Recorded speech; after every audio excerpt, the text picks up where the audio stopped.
There's a lot of things that Hollywood elites can't stand, and one of them is when you step outside of the agenda, out of the narrative that they have already preset for you to ascribe to in Hollywood. And that is exactly what Carlos Penavega has done. He has absolutely upset the elites with this, what he says here in this interview that we're going to be getting into. Now, Penavega is another one of these actors, one of these celebrities who has left Hollywood as of very, very recently, actually, with his wife. They have completely moved out of that place, and they have moved out of the Hollywood bubble.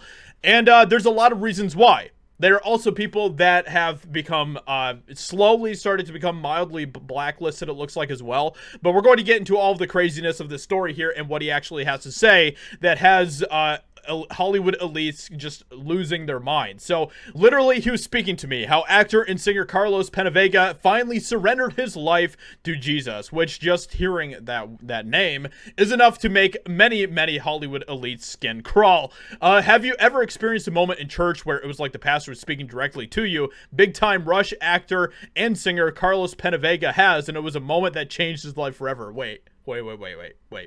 Big Time Rush. Is he talking about the actual, like, band Big Time Rush? I totally forgot that he was in the band Big Time Rush, by the way, and that's actually kind of crazy because, man, I used to listen to Big Time Rush, and that's something that I'm not proud of, but yeah, I did used to listen to them back in the day quite a bit. But let's get into this story here. I called my buddy Andrew and said, "Hey, man, I'm just in a really bad place. How are you always so happy?" Penavega recalled in a recent interview. He said, "Jesus," and I immediately hung up the phone. So he was raised Catholic, but then he, stepped away and obviously, kind of left all of that, but never had a personal relationship with the Lord growing up. He didn't want Jesus to be the answers to his problems, but nothing else worked. So when the same friend invited him to church soon after, Penavega reluctantly agreed. That day, God got his attention. The bishop comes up and the bishop preaches the sermon and he goes, "When I was 23, I'm like, I'm 23. He was like, I was sleeping around. I was like, I'm sleeping around. It was like I was drinking all the time. I was like, that's me," Penavega said. He preached his whole sermon. Literally, he was speaking to me, and I left that church that day and I committed myself to God 100%, which you can just, like, if you ever said this to one of the Hollywood elites, they would just be like, they would probably start, like, sizzling and smoking like a vampire from Buffy the Vampire Hunter. From that moment on, it was like I was on this Jesus high of how do I get more and more. Penavega started attending a Bible study with his friend, and then he met his wife, and that's where he met his wife, Alexa, who has also been someone that I've talked about recently, who left Hollywood and everything else.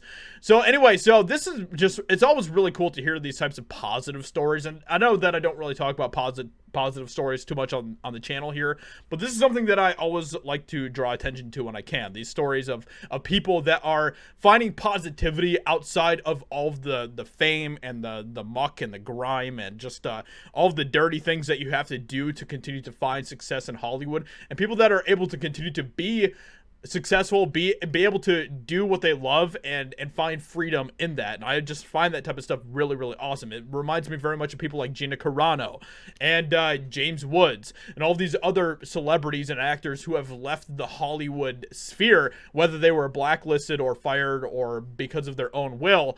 And it's just really cool to see these types of stories. And Chris Pratt is another great example of this type of stuff too. So it's always really cool, and they can't stand this. SJWs can't stand this type of stuff. Hollywood elites can't stand this type of stuff. But let me know what you think about all of this in the comments below. What do you think about what Penavega has to say here? Hope you guys enjoyed. Leave a like, subscribe, and I'll talk to you all in another video very soon.